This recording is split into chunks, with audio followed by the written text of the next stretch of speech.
Business Bites with Invest Northern Ireland. Go further and grow stronger with Invest NI. Visit investni.com/export to reach your exporting potential.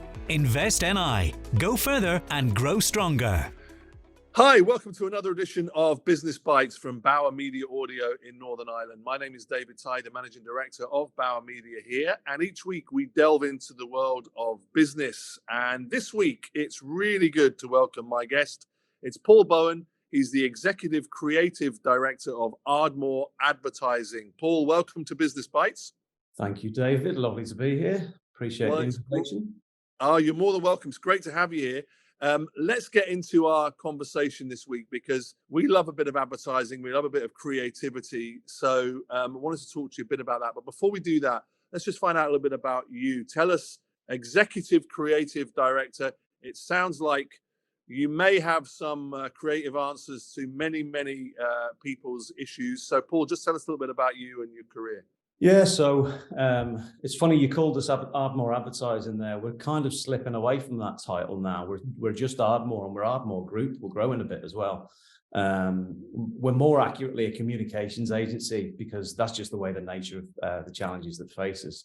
Been going for 30 years, as my CEO may have told you when he did this very chat himself. Yeah, I've been with the agency 20 years now. I'm Executive Creative Director, which means I oversee all the creative projects and look after the team, try and mentor them, motivate them when I can, and not get too grumpy. People often ask me why I've been here, and the agency is a building in Hollywood, but it's a lot more than that. The challenges that present themselves every single day are very different. You know, while you build up methods and approaches that will always hold you in good stead. No two briefs are the same, and you know the magic happens when you're pushed beyond your comfort zone, when you stretch yourself. So, yeah, I'm here a long time, long enough to know better.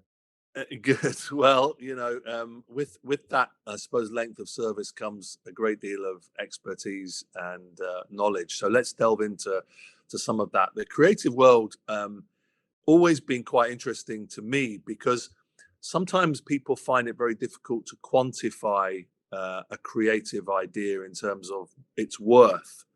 And I wonder how you have looked at that over the years in terms of, you know, some of the best creative ideas that you or your team have had and how they've gone on to really help a business change and transform. You're working on some interesting stuff right now, I understand, but perhaps just have a think back to some of those really big things that you've done and great ideas. Yeah, I suppose. And when I'm talking to, you know, the younger members of my team, I always say to them that the high points of my career have been when I've properly felt uncomfortable and a little bit out of my depth, and it's been a challenge. And I think that's the same for any business, you know. But recognizing a good idea, that's a lot of people in the creative industry say that's more important than coming up with a creative idea. Because especially in my role, people bring me creative ideas all day and I've got to identify the wheat from the chaff. And we've actually got a criteria that we apply to every single job in here. And I try and make this a mantra for all of the people, the creative, not just the creative people, in fact, across the agency. But first off, it's got to be impactful. If you're talking about it at the water cooler the next day, it's impactful, emotive and insight-led. And that means it's got to relate back to a core truth of what the consumer is all about and how they engage with the products. It's got to be relatable, so they've got to be able to identify with it. It's got to be campaignable, and that means that it's got to work across multiple channels, but it's also got to, you know, the best ideas work beyond the lifespan of a campaign. So if someone comes to you and says, I want a campaign to run for 3 months, it's far better and far more sustainable, because I know you want to talk to me about sustainability, and far more sustainable if they can come back to it and it's still working hard for them beyond that 3 months. It's also got to be attack proof. One of the terms we use in here is we just kick the hell out of an idea until we see what falls out. And if anything does fall out, the idea gets binned. An awful lot of the time as well, one of the you know, we're so far on in this industry that it's very often it's difficult to come up with a unique idea. So you've got to explore and make sure it is a unique idea. You know, there's no chance that you're going to be caught out that someone has done it before you. Certainly not intentionally. No one ever intends to do that, but it can happen.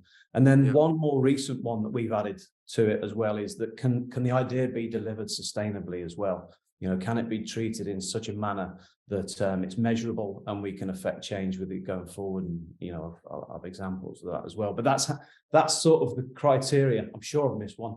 That's the criteria that we level at every creative campaign. And that's not unique to us. That's kind of a holistic thing, you know, and it sounds formulaic, but the only good idea is going to happen when they're magical, you know. And so how people come up with ideas is an entirely different thing, and I couldn't begin to tell you how they do that because everyone's unique.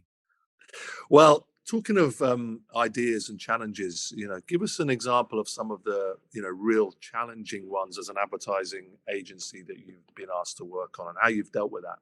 Yeah, well, I've got a couple of examples to talk to you about. The first one, I suppose we'll talk about the first one, which was for TransLink, and we released a campaign just before Christmas there called Life Better Connected. And two examples I've got to talk to you about centered around behavioural change. And the behavioural change we needed to do there was driving modal shift from the car to sustainable travel, actually, not just public transport, which is a big ask. People in Northern Ireland love their cars. We're constantly in the top 3 of the most congested cities in the UK. My journey to work is 15 minutes going home. It's an hour and 10 driving in. You know, we face this every day. And yes, you could level at me as I work on the TransLink account. Why am I not using public transport? I'll get to that another time. So any behavioural change campaign, there's 3 sort of simple rules. First, empathise with the audience, provide a solution that the audience will perhaps recognise and want to do, and then give them the ability to do it. So what we did with public transport, you might just perceive that, okay, the obvious thing that we aim to do with all public transport campaigns is get people to travel. Travel is the benefit. Actually, what we did with this campaign, travel is the feature, sorry. What we did with this campaign was look at the benefit, and the benefit boiled down to connection. The campaign that we created, it doesn't ask you to do anything, doesn't ask you to buy anything. It just gently illustrates the importance of connection.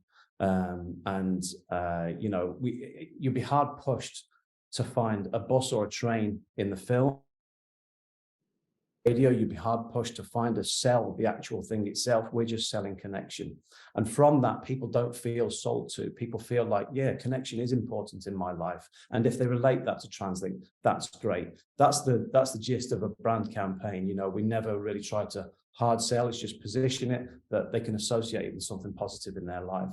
So yeah, and it's early days, but it's going so well. And the feedback that we've had from it is astronomical, actually. I mean, I was shared this by the head of marketing in TransLink, and he said it doesn't look like a TransLink ad, it looks like a Nike ad, which is great, because if you can lure the audience in and then reveal to them something they weren't expected, even more powerful. So yeah, that's been a really nice campaign. And then secondly, a bit more hard hitting, a bit older as well.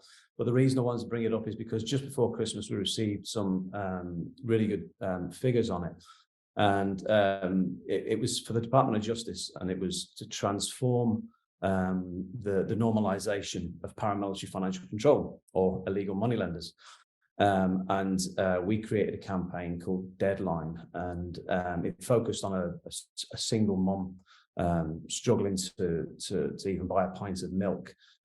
We did an awful lot of research into this and spoke to community groups and charities and so forth. And some of the stories that were revealed to us were you know, horrifying. And so this story explores how swiftly her life deteriorated because she borrowed a significantly small amount of money from a moneylender, but their intention is just to keep them on the hook. They don't want it repaid. They just want them to end up, you know, in their pocket for as long as they possibly can. So the campaign sort of exposed, you know, how frighteningly quick that escalation can happen, so that the potential victims could understand the implications of what could be a seemingly small decision to borrow from an illegal money lender can have a massive effect. And then so we got the research on the campaign back, and I'm not going to go into any great detail about it, but this is proof that behavioural change has come from this campaign, and it showed that over 90% of the people that saw it recognised that illegal money lenders do actually exploit and control rather than help them, which was always the aim of it. So yeah, two examples there, I suppose, of how we brought about behavioural change. And the last one, I got into this business, because I'm a creative person and I like solving challenges. But to get to a point where you can start to help people's lives as well, that's a very privileged position, and we don't take it lightly. So. Well, great examples of social impact. We are up against it on the time, so briefly, I wanted to just talk to you about more social impact, and that's Ardmore's lead in the sustainability area. Just tell us briefly about what you're up to there. Yeah, so we've set up an initiative called the ACT Collective, and ACT stands for Ardmore Climate Target. Agency-wide initiative. There's 3 steps to it. Reducing our operational footprint to zero, educating the colleagues that work here and getting them to do it in their lives, and then ultimately enabling our clients to be able to do it as well. And we've got simple things like, I spoke to you about the criteria earlier. So if we get a brief, we'll always give 3 sort of solutions to a brief. The third one that you'll get from us nowadays is about changing the brief, as in making it a more greener solution. Some of the things that we've done, I'll just quickly brush over them. We're involved with the IPA, the International Practitioners Advertising. They've got a media charter, Ad Net Zero as well. They're both tools that enable us to evaluate and measure the carbon produced in the production of a campaign. So what that does is it will help us reduce how much we do it, but more importantly, inform us of how much we need to offset and what we can do going forward. But I have to say that, the most sustainable thing that you can do, and I touched on this earlier, is just make sure that every communication that you make is as powerful as it can possibly be, because that is the cornerstone of sustainability, is just efficiency. So if you make your communications work as hard as they can, sweat every channel, does it stand out? Does it inspire change? Does it connect emotionally? If it does that, you're using your energy wisely. If it doesn't, don't waste that energy, as I say. So how do we ensure that? We ensure it by just making sure that the ideas are absolutely tip top, but also platform specific as well. And we're talking to you about media here today and VOD as well. But we're great advocates of radio at Ardmore because of the theatre of the mind, I was once told. Well, we won't disagree with that, Paul. And on that note, I just want to say thank you so much for being our guest this week. Paul Bowen is the Executive Creative Director at Ardmore. Thanks for being our guest on Business Bites. Appreciate that. Thank you very much, David. Business Bites with Invest Northern Ireland. Go further and grow stronger with Invest NI. Visit investni.com/export to reach your exporting potential. Invest NI. Go further and grow stronger.